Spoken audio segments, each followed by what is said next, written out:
हर हर महादेव, जय भोलेनाथ। नमस्कार, मैं साधना पांडे मार्गदर्शन पे आपका स्वागत करती हूँ। दोस्तों, महाशिवरात्रि का पर्व बहुत पास आ रहा है। शिव भक्तों के लिए सबसे बड़ा पर्व कहा गया है महाशिवरात्रि। वैसे तो शिवरात्रि हर महीने आती है, हर महीने लोग व्रत करते हैं, पूजन करते हैं, लेकिन ये शिवरात्रि बहुत विशेष मानी जाती है, इसलिए इस शिवरात्रि को हम महाशिवरात्रि कहते हैं। दोस्तों, महाशिवरात्रि का महत्व बताने में मैं क्या, हमारे वेद पुराण भी सक्षम नहीं हैं। कहा गया है कुछ शास्त्रों के अनुसार कि आज के दिन महादेव का लिंग रूप में प्राकट्य हुआ था। वहीं पे कुछ शास्त्रों के अनुसार कहा गया है कि आज के दिन माता पार्वती और भोलेनाथ का मिलन हुआ था।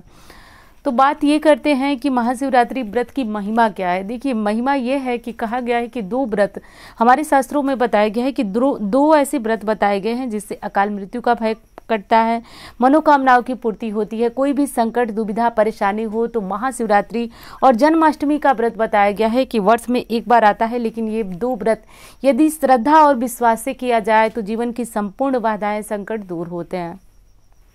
शिव पुराण के अनुसार आप सभी को ये कथा पता भी होगी कि महादेव का अज्ञानतावश एक बहेलिये ने व्रत रखा और अज्ञानता यानी कि जानबूझकर ना उसने जल चढ़ाया, ना ही उसने बेलपत्र चढ़ाया, ना ही उसने शिव आराधना की। वो बहुत ही गरीब व्यक्ति था, बहेलिया था, जो कि मतलब कि उसको पता भी नहीं चला और उससे शिव आराधना 4 पहर की होती रही और उसकी आराधना से महादेव इतने प्रसन्न हो गए कि वो उसको वरदान दे डाले। तो महाशिवरात्रि की व्रत की महिमा इतनी है कि अज्ञानी व्यक्ति जो कि अज्ञानता, भूलवश, अनजाने में महादेव की आराधना कर लिया और महादेव उससे प्रसन्न हो गए।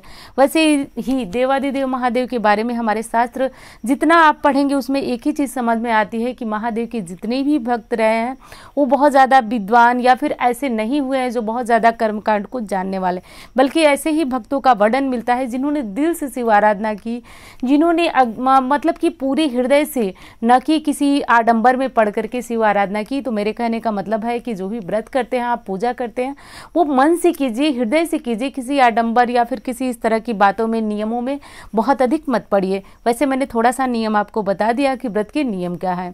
अब बात कर लेते हैं कि आपको व्रत जो है वो किस प्रकार रखना चाहिए। आपको निर्जला रखना चाहिए या फलाहारी रखना चाहिए। किसी विशेष कामना के लिए आप परेशान हो, बहुत समय से आपका व्रत जो है आप उस काम के लिए परेशान हो, तो कहा जाता है कि महाशिवरात्रि का व्रत निर्जला रख करके महादेव की पूजा आराधना करने से आपकी संपूर्ण कामनाओं की सिद्धि होती है। तो ऐसा कर सकते हैं। लेकिन निर्जला व्रत आप रखने में सक्षम नहीं है तो जल और फल लेकर के आज के दिन व्रत रखा जाता है। अब आपके प्रश्न आ रहे हैं कि नमक का जो है कि भोजन कर सकते हैं या नहीं। तो देखिए, अनाज और नमक जो है इस व्रत में निषिद्ध माना गया है, लेकिन किसी को शारीरिक कमजोरी है, समस्या है, तो आप जो है एक समय अन्न खा सकते हैं। जैसे पूजा के बाद आप शाम को अन्न खा सकते हैं। नमक का त्याग करें और किसी भी स्थिति में आपको लग रहा है कि आप व्रत नहीं रख पाएंगे नमक के बिना, तो आप जानते हैं व्रत वाले नमक का प्रयोग करें। लेकिन एक चीज़ फिर कहना चाहूँगी कि आप व्रत रख रहे हैं, बहुत महत्वपूर्ण व्रत है, तो यदि संभव हो तो निर्जला रहें, नहीं रख सकते तो आप फलाहारी व्रत रखें, नमक इत्यादि का जो है त्याग करें आज के दिन। अब बात करते हैं दोस्तों कि आप पूजा कब कब करें। तो देखिए, साधारण विधि से मैं बता रही हूँ कि आपको पूजा करनी होगी जो वो सुबह आप मंदिर में, किसी भी मंदिर में जाकर जलाभिषेक कर सकते हैं। शाम के समय महादेव की पूजा आराधना प्रदोष काल में विशेष की जाती है। अब 4 पहर यदि आपने पूजा करने का अनुष्ठान लेंगे, नियम लेंगे, तो वो कब करना है। तो सबसे पहले आपके बहुत सारे प्रश्न आ रहे हैं कि समय क्या है। तो मैंने पूर्व में भी आपको समय बताया हुआ है, फिर भी आप यहाँ पे देख लीजिए। 4 पहर की पूजा का जो शुभ मुहूर्त है उसमें पहले पहर की पूजा होगी शाम को 6:21 से 9:27 तक। तो पहले पहर की पूजा आपको इसी समय पीरियड के अंतर्गत जो है वो कर लेनी है। पहले पहर में आप महादेव का अभिषेक दूध से करेंगे। ये भी प्रश्न आ रहा था कि क्या हर पहर में आरती करनी है।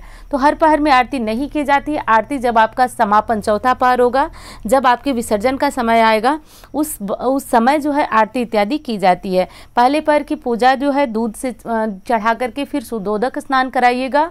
और हाँ, विधिवत पूजा कैसे करना है उसके लिए वीडियो मैं बना रही हूँ, तो आपको शीघ्र ही वो मिल जाएगी, जिसमें मैं पूजा करके आपको बताऊंगी। तो वो करना है। उसके बाद फूल, बेलपत्र इत्यादि चढ़ा करके वहीं पे बैठकर भगवान भोलेनाथ के मंत्र का जप करना है, भजन कीर्तन करना है।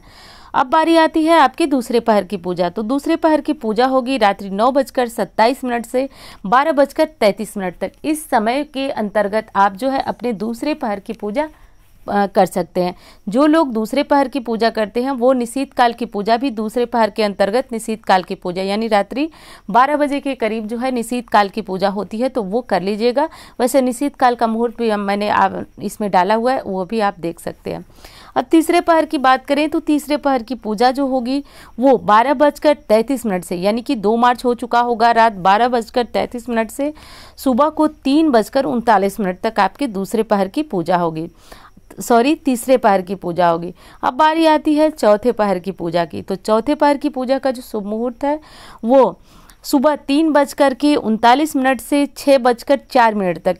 इस समय जो है आप महादेव का पूजन करेंगे, अभिषेक करेंगे और उसके बाद, हाँ मैंने बताया नहीं आपको कि दूसरे पहर में आपको दही से अभिषेक करना है, तीसरे पहर में आपको घी से करना है, चौथे पहर में आपको शक्कर से अभिषेक करना है। और ऐसा करके आपको जो है महादेव को विधिवत जो है फिर से जल से शुद्ध स्नान कराना है। उसके बाद आप जो भी श्रृंगार वगैरह करना है वो करके, आरती करके, और यदि आपने पार्थिव शिवलिंग का निर्माण किया है तो उनका विसर्जन करेंगे। और यदि घर में आपने पूजन किया है, घर में आपके शिवलिंग है, तो फूल पत्ती और जो आपने जल चढ़ाया है, अभिषेक किया है, सारा जल ले जा करके उनका विसर्जन करें और शिवलिंग जैसे आप अपने घर में रखते हैं वैसे रख लें। तो ये हो गई आपके 4 पहर की पूजा विधि। तो 4 पहर की पूजा विधि, और हाँ पूजा करके मैं दिखाई हूँ, तो बहुत शीघ्र आपको वो वीडियो मिलने वाला है। अब जो लोग व्रत रखे हैं वो पारण कब करेंगे? तो पारण जो है शिवरात्रि व्रत का अगली सुबह किया जाता है। तो 2 मार्च को सुबह, बुधवार को सुबह 6:45 से कर सकते हैं। कब तक कर सकते हैं? तो शुभ मुहूर्त लगभग 10:30 तक का है। तो इस मुहूर्त में जो है आप अपना पारण कर लें। पारण के पहले एक चीज़ का ध्यान रखें कि आप कुछ न कुछ जो है सीधा ब्राह्मण के लिए निकाल कर किसी मंदिर में किसी ब्राह्मण को आप दे सकते हैं। वैसे तो शास्त्र का नियम है कि आप किसी ब्राह्मण को भोजन करा के स्वयं भोजन करें, लेकिन ये संभव नहीं हो पाएगा तो आप जो है सीधा निकाल कर किसी मंदिर में दे सकते हैं। सीधा के साथ आप जानते हैं कुछ न कुछ दक्षिणा देना हमें बहुत आवश्यक होता है, तो ये कर लें। अब बारी आती है कि शिवरात्रि व्रत में आप जल फल ये सारी चीज़ें ले सकते हैं या नहीं। तो ले सकते हैं, कोई समस्या नहीं है। शिवरात्रि व्रत में आप जल फल ले सकते हैं। जो विशेष बातें मैंने बताई कि नमक का त्याग करें, अन्न का त्याग करें, तो ये चीज़ें जो है त्याग दें।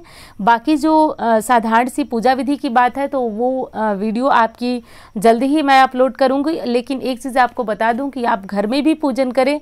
प्रदोष काल में आप घर में पूजन कर सकते हैं, लेकिन सुबह जो है शिव मंदिर जाएं, मंदिर जा करके अभिषेक करें, पूजन करें। अभिषेक और पूजन की लगातार वीडियो आपको मिल भी रही है और विधिवत मैं करके दिखाई हूँ, तो वो वीडियो आपको शीघ्र ही मिलने वाली है।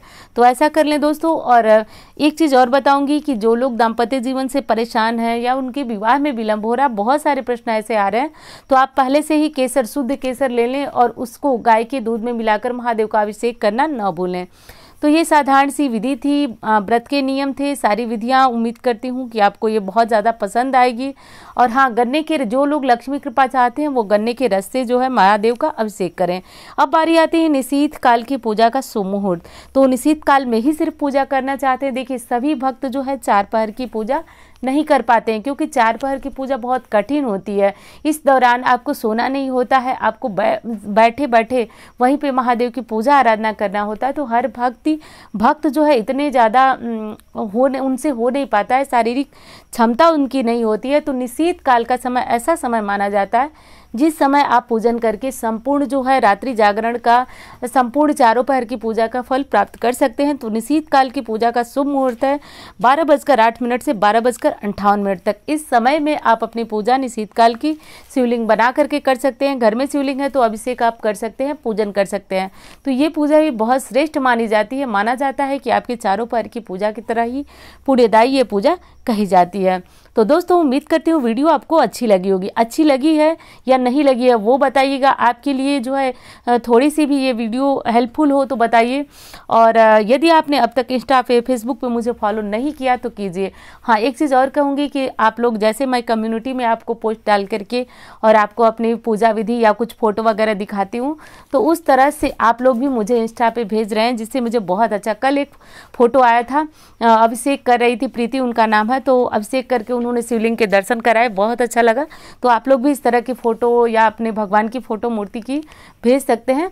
तो उम्मीद करती हूँ जानकारी आपकी बहुत अच्छी लगी, आपको बहुत पसंद आएगी। मिलती हूँ इसी तरह की वीडियो के साथ। धन्यवाद।